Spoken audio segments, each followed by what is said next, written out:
Assalamu alaikum warahmatullahi wabarakatuh. Leo tupo maeneo ya Mkamba, eneo ambalo wamelala wanazuoni waliojitahidi kueneza dini ya Allah, na pia ni sehemu ambayo amelala babu yangu Sharif Said Hassan bin Said Umar Jamalul Lail, Allahumma ighfir lahu warhamhu waswa fil janna. Leo tutaangalia safari ya Mkamba ya wanazuoni kuja kueneza dini ya haki ilikuwaje.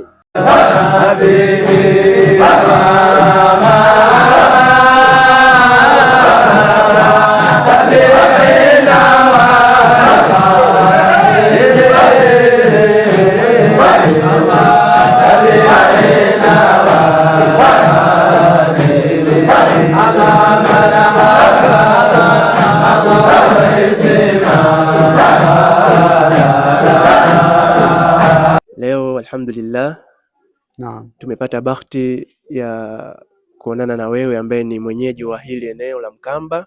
Naam. Bila shaka unafahamu historia ya mashekhe ambao waliokuwepo hapa. Tulikuwa tunaomba uweze kutupa faida ambao hatufahamu zaidi juu ya historia ya hawa mashekhe, iko vipi, kuja kwao kulikuwa vipi, na vitu vinginevyo ambavyo vinavyohusu wao. Naam, karibu Sheikh. Sheikh Maadhi ibn Haji ametoka Zanzibar kafika Kigamboni. Ndio. Akatoka Kigamboni akaja hapa. Kwanza Sheikh Maadhi na Tumwa Chimo hakumuona. Ndio. Lakini kaona vitendo vyake. Ameona vitendo vyake. Naam, naam. Hivyo vikamridhia sana. Ndio. Akawa yeye ni mmoja wepo kwa msimamizi. Naam, naam. Kabla hajaumwa akili yake timamu, ndio akaanza kusema mimi nataka nife nizikwe chini ya miguu ya Sheikh Maadhi. Allahu Akbar. Mimi nataka miguuni mwake azikwe, ili hali hajawahi kumuona. Naam. Lakini kuna kitu kimoja ndio hicho hakikubaliki, lakini mwenyewe kawa radhi. Nini? Sharifu kuzikwa na mtu mwingine miguuni kwake? Hapana. Ndio matatizo, si adabu. Inatakiwa azikwe wapi? Mbele Sharifu. Mimi mwenzangu mimi aziko nyuma yake, lakini kawaradhi juu ya usharifu wake, kaweka pembeni kabisa. Ndio. Kuna kitu ulichokiona kwake. Naam. Kwa hiyo akaridhika, akatuhusia, akawahusia mimi nikifa nizikwe miguuni mwa Sheikh Maadhi. Ndio. Na kweli katembea huko, watu wako wanajijua maisha yao. Alipoona wakati tayari karudi. Kafikia pale kakaa kwenye nyumba. Akawaagiza watu, akaweka watu wamuoshe, fulani mnikoshe, fulani nizike. Basi muda umefikia, ndio wa kuacha ulimwengu. Sahihi. Akataka madafu, akachongewa madafu, kanywa maji madafu mawili. Kisha hapo akatoa maneno yake ya mwisho ya usalama. Akaitamka ashhadu an la ilaha illa Allah wa ashhadu anna Muhammadur Rasulullah. Ndio. Kasafiri. Subhanallah. Na alhamdulillah tumemtoa pale, tumeweka hapa kiasi kama dakika 5 ndio hajaweza kuingia mtu kaburini. Ndio. Wallahi watu wamekaa wamedua. Ndio. Lakini Mungu ndio Mungu. Katika nchi hii Mungu ajalia niingie mie kaburini. Basi kapena nikaingia mie kaburini, mtu kwanza ndio watu wanaingia kuja kumzika. Ndio. Ole wahi ni wahi. Sio wahi, basi Mungu akuajalia. Sahihi. Mpaka hivi wallahi tunayo aliyosema tunakubali, wala hayana mbadiliko. Ndio. Tena alikuwa mkali. Zaidi alikuwa mkali. Naam. Ndio. Akitoa mawaidha nakwambia hapo, lakini hapa na silaha. Hapa. Naam. Na silaha kali kabisa. Naam, ndugu zangu katika iman, hapa tunapata kujifunza. Jambo la kwanza ni kwamba Sheikh Maadhi bin Haj na Sharif Said Hassan bin Said Umar maarufu Mtumwa Chimo ni kwamba hawakuwahi kuonana. Sharif Said Hassan aliona athari ya Sheikh Maadhi bin Haj, ndiyo iliyomfanya yeye aweze kumtafuta na kumfuatilia zaidi kwamba huyu shekhe alikuwaje, na mwisho wa siku aliomba kwamba akifariki aweze kuzikwa chini ya miguu ya Sheikh Maad bin Haji. Lakini pia tunapata kujifunza kwamba mwisho wa Sharif Said Hassan ulikuwa vipi. Ni kwamba alipofariki, alhamdulillah, Allah subhanahu wa ta'ala alimpatia riziki ya kuondoka katika njia iliyokuwa nzuri, katika njia ambayo ameondoka hali ya kuwa ametamka shahada. Kwa mujibu wa historia tuliyoipata kwa uchache, ni kwamba Sheikh Maad bin Haj hakuwa ni shekhe wa kwanza kufika Mkamba, bali kuna sharifu aliyetangulia. Sharifu huyu ndiye alikuwa ni mfunguzi wa Mkamba, alikuwa ni shekhe wa kwanza kufika Mkamba na alikuwa ni kipofu. Jina lake Sayyid Ali bin Sayyid Saleh Al-Atwas. Huyu ndiye shekhe wa kwanza kufika Mkamba. Sayyid Ali bin Sayyid Saleh Al-Atwas, huyu ndiye shekhe wa kwanza kufika Mkamba. Naomba twende kwa pamoja tukamsikilize mwenyeji wetu anamzungumzia vipi huyu sharifu wa kwanza kuweza kufika Mkamba, ambaye ndiye mfunguzi wa Mkamba. Imekuja mji huu wenyeji na wageni, kuna wengine hawakumpenda. Ndio ndugu yake yuko pale Kitumbini msikitini, baba moja mama moja kazikwa Kitumbini. Kaburi lake ndugu yake huyu. Na akasema hapa patakuwa na baraka, watakuja mashehe mbalimbali na mtaona watu wengi sana.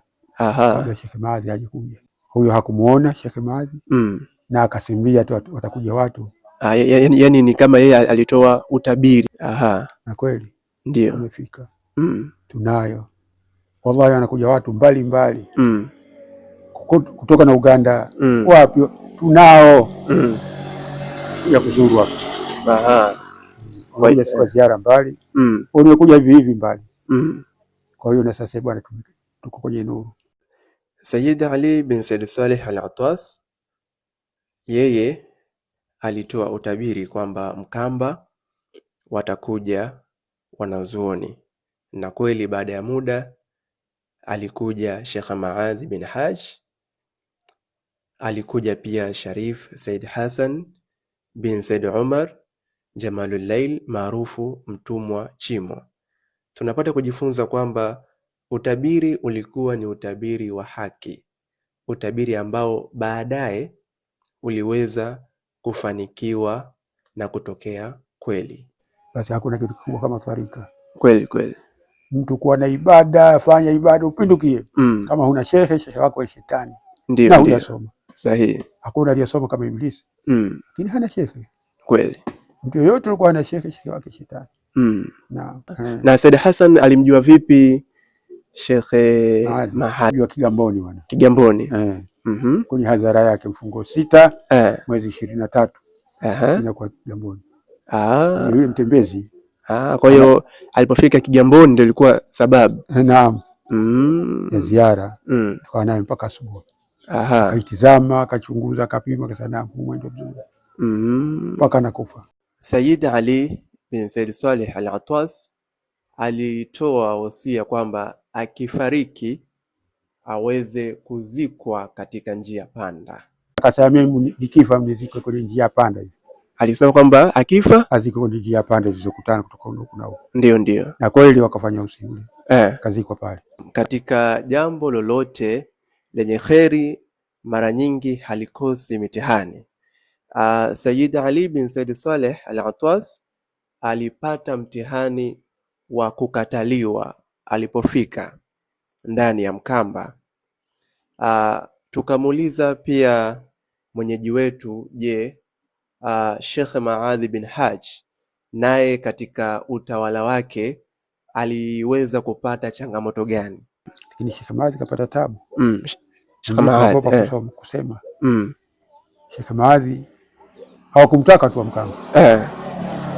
Hawakumtaka kabisa. Hawakumtaka, naam. Wamekaa wakafanya hila zao zote, wameshindwa. Ndio. Kaona tumfanyeje huyu? Akapigwa fimbo 3 za mlimao. Subhanallah. Lakini Sheikh Maadhi akasema hakuna yoyote mwenye kunyanyua mkono akimrudisha huyo sio muridi wangu. Watu wakawa wanajitafuna. Subhanallah. Tunapata kufahamu pia kwamba vile Sharifu Said Ali alipoweza kupata mtihani wa kukataliwa alipofika Mkamba, lakini pia huo mtihani Sheikh Maadhi bin Haj nao ulimpata. Naye pia watu wa Mkamba mwanzoni hawakumpenda. Ikafikia hatua kuna mtu aliandaliwa ili aende akamdhalilishe kwa kumpiga Sheikh Maadhi fimbo 3 za mlimao. Lakini baada ya Sheikh Maadhi kupigwa zile fimbo, na wale muridi wake walikuwa na ile hasira ya kuweza kumvamia yule ambaye aliyemshambulia Sheikh Maadhi, lakini Sheikh Maadhi bin Haj akatoa amri kwamba yeyote atakayeinua mkono wake kumpiga huyu, basi mtu huyo sio muridi wangu. Sheikh Maadhi alitumia hekima ya hali ya juu. Yeye ni shekhe, kadhalilishwa mbele ya wanafunzi wake, lakini alhamdulillah shekhe huyu Allah subhanahu wa ta'ala alimjaza hekima na busara ndani ya kifua chake, na alitafuta njia sahihi ya kuweza kulisuluhisha jambo hili. Allah subhanahu wa ta'ala anatuambia kwamba aliyepewa hekima basi amepewa kheri nyingi, na aya hii ndiyo aliweza kuiishi Sheikh Maadhi bin Haj. Kullu man alayha fan. Huyu ndio Sheikh Maadhi. Tunasema mtu wa Chimo kamfuata huyu bwana. Wakakubaliana. Yeye Farao katangulia, lakini wale muridi zake wakamkubali. Akawapanga wenye khalifa mkuu, shekhe huyu. Mtu wa mwisho Abdallah bin Hassan. Baada ya Sheikh Maadhi, naibu wake Sheikh Swaleh bin Ishaq. Akifa Sheikh Swaleh na akifa Sheikh Maadhi, anakalia kiti Sheikh Swaleh. Ndio. Na alipokufa ndio hivyo. Akakalia kiti Sheikh Swaleh. Sahihi. Yeye sio khalifa, yeye shekhe. Mwenyewe kamtawadhisha. Yeye shekhe, huyu ni shekhe. Watu wote, baba yangu ni mwanafunzi wake, hata siku moja akamwita Swaleh Ishaq. Anamwita Sheikh Swaleh. Waka amekufa yeye Sheikh Swaleh. Kwa Said Hassan alivutiwa na mafundisho na elimu ya Sheikh Maadhi. Na nasikia kwamba kuna tawassul ambayo Said Hassan alitunga. Naam. Ya kuhusiana na Sheikh Maadhi. Ipo vipi hiyo tawassul? Hemu tupe faida. Rabbana bitaji Ghawthina raji irhamu bun haji Sheikhuna Maadhi. Huyo Sayyidi huyo Said Hassan. Naam. Rabbana bitaji Ghawthina raji Rabbana bitaji Ghawthina raji irham ibna haji Sheikhuna Maadhi irham ibna haji Sheikhuna Maadhi. Allah.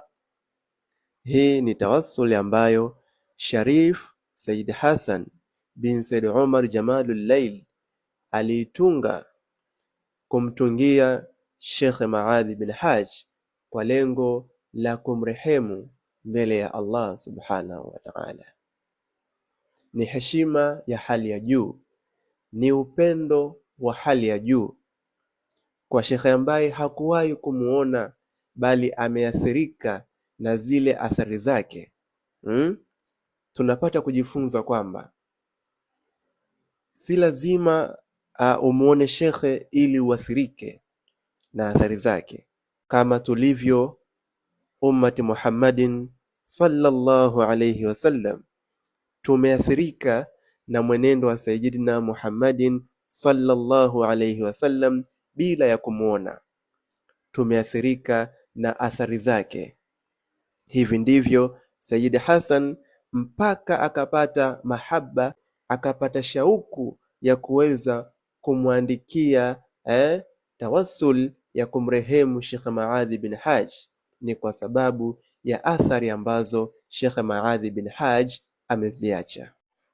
Tunapata kufahamu kwamba Sayyid Hassan bin Said Umar hakuishia tu Mkamba, bali aliweza kwenda sehemu nyingine mbalimbali. Aliweza kwenda nchi mbalimbali katika kueneza dini ya Allah subhanahu wa ta'ala. Mpaka huko Makondeni huko. Mpaka wapi huko?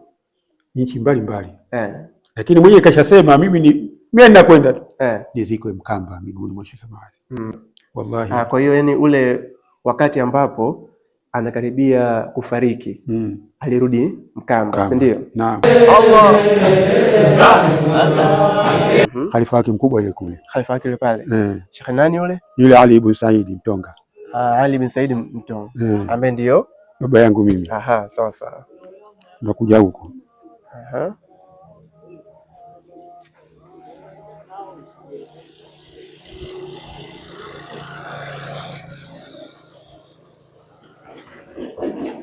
Huyu ndio Sheikh Swaleh, ndio huyu Sheikh Swaleh.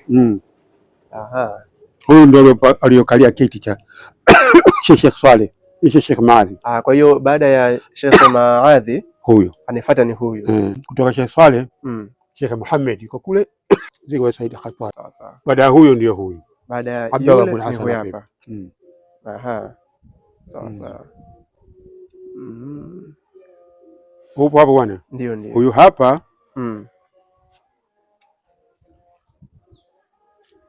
babu yako. Naam. Ameoa Kisangalawe. Kwa kina Pepo. Huyu hapa. Ndio. Mwagezeni anaitwa. Baba yake Mustafa. Sawa. Huyu Sheikh Isa. Ndio.